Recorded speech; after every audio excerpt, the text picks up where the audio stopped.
আসসালামু আলাইকুম রহমতুল্লাহ। সম্মানিত দর্শক শ্রোতা ভাই এবং বোনেরা, আশা করি আপনারা সবাই সহি সালামতে আছেন। লেবাননে নাকি ইসরায়েলের সাথে শান্তি চুক্তি সম্পাদিত হয়েছে।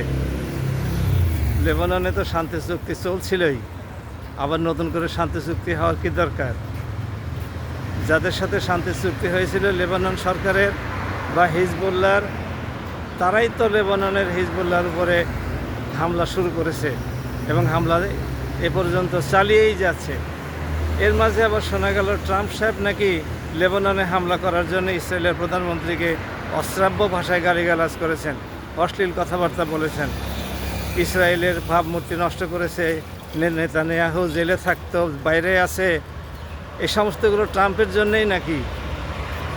এত কিছুর পরেও তো যেদিন অশ্রাব্য ভাষায় ট্রাম্প সাহেব নেতানিয়াহুকে, ইসরায়েলের প্রধানমন্ত্রীকে গালিগালাজ করেছেন, ওই দিনই তো দক্ষিণ লেবাননে আবার ইসরায়েল হামলাও চালিয়েছে। বৈরুতে হামলা চালায় নাই, লেবাননের রাজধানী যেটা, কিন্তু দক্ষিণ লেবাননে তো হামলা করে বাড়িঘর ধ্বংস করেছে, মানুষ হত্যা করেছে, হিজবুল্লাহর বিভিন্ন স্থাপনার উপরে হামলা করেছে তো। তাহলে কিসের গালিগালাজ? এগুলো কি লোক দেখানো, নাকি প্রচারণা করে নেতানিয়াহুকে টাইট করতে পারছি না, এরকম একটা বার্তা জনগণের পৃষ্ঠবাসীর কাছে দেওয়া? কোনটা? আমরা আশা করব যে চুক্তি সম্পাদিত হতে যাচ্ছে সেই চুক্তি ইসরায়েলও মেনে চলবে। যদিও ইসরায়েল কোনোদিন কোনো চুক্তি মানে নাই, আন্তর্জাতিক কোনো সংস্থার কোনো আবদার শ্রবণ করে নাই, জাতিসংঘের কোনো চুক্তিতে, জাতিসংঘের কোনো আহ্বানে সাড়া দেয় নাই, বিশ্বের কোনো দেশের নিন্দার কাছেও সে নতি স্বীকার করে নাই। কাজেই আমরা মনে করি না যে লেবাননে যে শান্তি চুক্তি সম্পাদিত হলো ট্রাম্প সাহেবের চাপে, সেটাও দীর্ঘস্থায়ী হবে বলে আমাদের কাছে মনে হয় না। যাই হোক না কেন, আমরা মধ্যপ্রাচ্যে আর নতুন কোনো যুদ্ধ চাই না। অনেক সর্বনাশ হয়ে গেছে।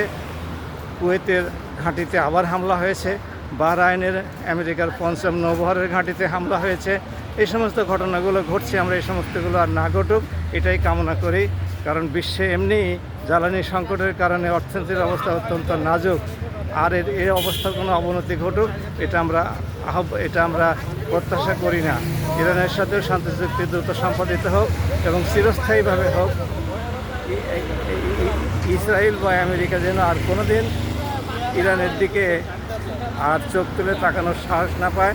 ইরান এরকম একটা শর্তেই আমেরিকার সাথে চুক্তিতে আবদ্ধ হবে, আমরা এই প্রত্যাশা করি।